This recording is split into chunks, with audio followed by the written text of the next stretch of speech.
and today we're going to talk about a super tricky letter, the letter Y.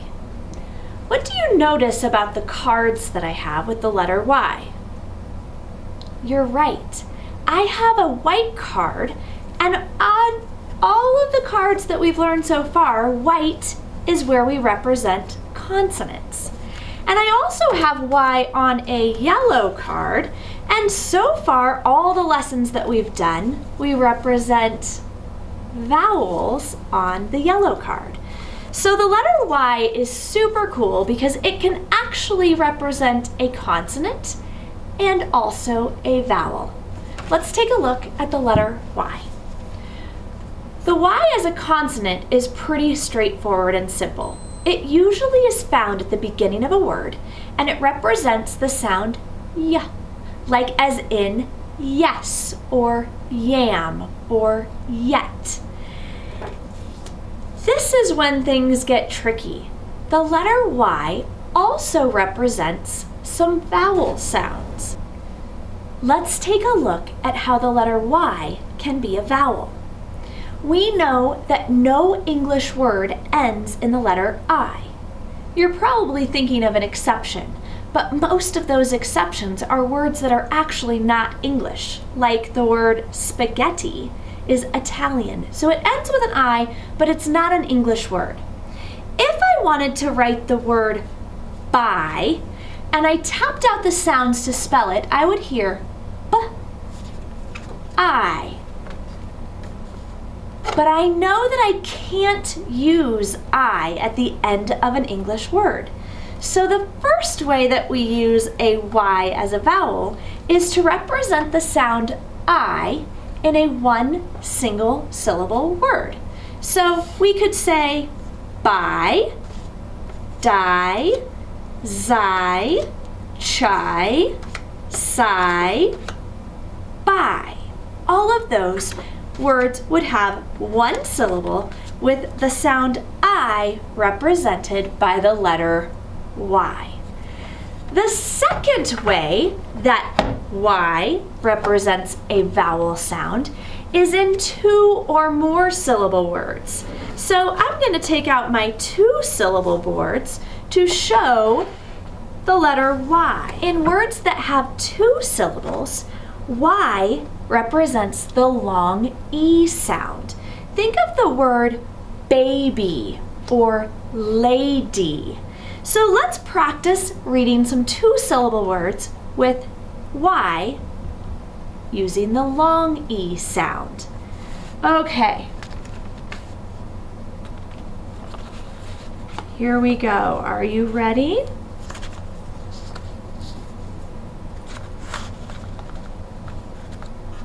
Okay, here we go.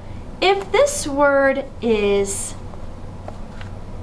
chab, if I have 2 syllables, we know that one will hold on tight, move to the right, and so this would actually say che-bee, kind of like baby. How about this word? Say-bee. Open A says A, Y at the end of a 2-syllable word says E. Let's try a few more. How about this word? So, be. Good job. How about this word? So, D. Ooh, how about this word?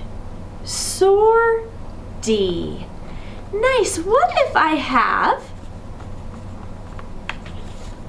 a short closed syllable over here? So I have sub, and then I want to keep this vowel short. I would need to double up and give it a guardian consonant that keeps my vowel short.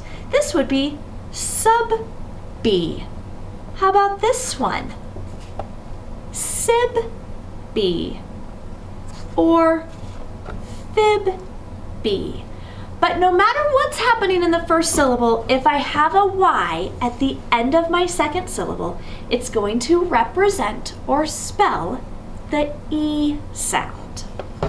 Okay, let's look at a word that we find in text and we have no idea what this word is, we know that we can break the word up into syllables to decode one syllable at a time.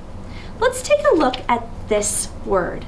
I'm reading along and I have no idea what this word is or how I pronounce it. So let's do syllable surgery. My first step is to find the vowels. And this time I'm going to recognize that Y at the end of a word is not consonant Y, but it's Y representing a vowel sound. So I'm going to mark that Y with a V. My next step is to look in between my vowels for the consonants. And I have two consonants between my vowels. When I have two consonants between my vowels, they slide and divide. So they slide apart and divide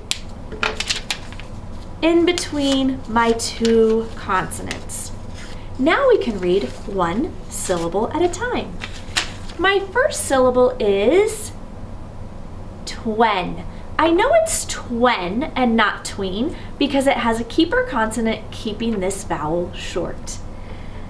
Now I know that I have Y at the end of a two-syllable word, so I know that my Y says the E sound or represents the E sound. So this is going to be twen-ty, twen-ty, 20. The baby was born 20 minutes after 9. Okay, that was decoding. Now let's do some encoding or spelling with words that have the Y as a consonant and also the Y as a vowel. If you have your sound boxes and syllable scoops paper out, you can take it out now. If you have a whiteboard, follow along with me. I want to spell the word yell. I am going to yell at you next time you don't clean your room. What are the steps when I don't know how to spell a word? You got it. Step number 1, how many syllables? Yell. Yell is just one syllable, so I'm going to use my sound boxes side. Let's capture the sounds in yell. Y, e, o. Y, e, o. Did you catch it? This is a short word with a short vowel, and so I need to remember the floss rule and double the L. Let's try another one. How about the word yep? Do you like pizza? Yep. Capture the sounds in yep. Y, e, p. Yep. I sure do like pizza. Now let's do some words that have more than one syllable. My next word that I want to write is yogurt. Every morning I eat a strawberry yogurt. My word is yo-gurt. Step number 1, how many syllables? I can use syllable scoops to figure out the sounds in each syllable. So capture the sounds in yo. Y, o. Y, o. Now capture the sounds in your second syllable. Yo-gurt. G, t. There's that bossy R, sound, and for yogurt, I use UR to represent the sound. Okay, how about one more? What about the word yo-yo? I'm going to learn how to use this yo-yo if I have to stay up till midnight. Yo, yo. Yeah, oh, yeah, oh. And the word yo-yo has 2 open O's. All right, well that was using the consonant Y. Now let's take a look at some words that have the vowel Y. I want to spell the word try. Please try your hardest. Tap out the sounds in try. T, r, I. try. That's a really tricky one. Watch my mouth. I, try. Capture those sounds in your sound boxes. I. And I know that I can't end a word in I, so I'm going to use vowel Y to spell the long I sound. Let's try the word fly. The bird will fly. Here we go. Tap out the sounds. I. Now, let's look at what happens when we have the Y sound at the end of a two-syllable word. What sound does Y represent when it's at the end? You got it, long E. If I want to spell the word tiny, the new baby was so cute and tiny, and I say tiny, I'm going to give myself two syllable scoops, and I tap out the sounds in tie, t, I, open I says I, knee, n, e. Look what happens if I use the E to represent the E sound. If you notice that then this actually looks like what? Yes, it actually looks like a magic E that would make my previous vowel long, and this looks like I just spelled tine instead of tiny. So that's why we need to have the Y at the end, because I can't use I and I can't use E, so I use a Y to represent or spell that E sound that I'm hearing. Let's do a couple more of those. How about the word lady? Lady, two syllable scoops. Tap out the sounds in lay. A. Open A says A. How about D? D, E, D, E. And I know that I have to have a vowel because every syllable has a vowel, but I can't have it be I can't have it be E, and I use the Y. Okay, last one. How about the word soggy? Soggy. I do not like when my cereal gets soggy. Step number 1, how many syllables? Soggy. I have 2. Capture the sounds in saw. S, aw, s, aw. Capture the sounds in gi. G. Here's my Y at the end. But what did I just write? I just wrote so-gi. This is that doubling rule that we always have to remember, that when I have two syllables, I need to make sure that I add a keeper consonant to keep my first vowel short. I want it to say soggy, not sogy.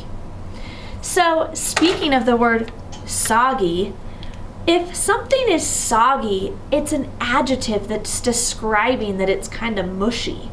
And that leads us to this week's morpheme. This week you have 2 morphemes, or 2 suffixes, that we're going to have the Y at the end of a 2-syllable word that says E or spells the sound E.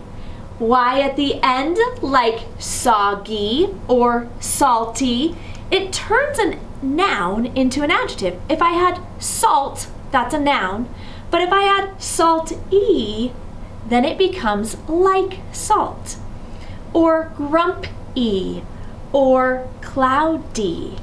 I can also use the suffix ly, and again it's changing nouns or adjectives into adverbs. So this time if I'm quick, I do something quickly.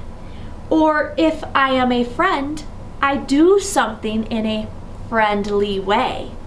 Or I'm happy, I can do something in a happy way, happily. So this week, you're going to have a lot to work on. You're going to have a consonant Y that spells yeah. You're going to have a vowel Y that spells I at the end of a one-syllable word. You're going to have vowel Y that spells E at the end of a two-syllable word.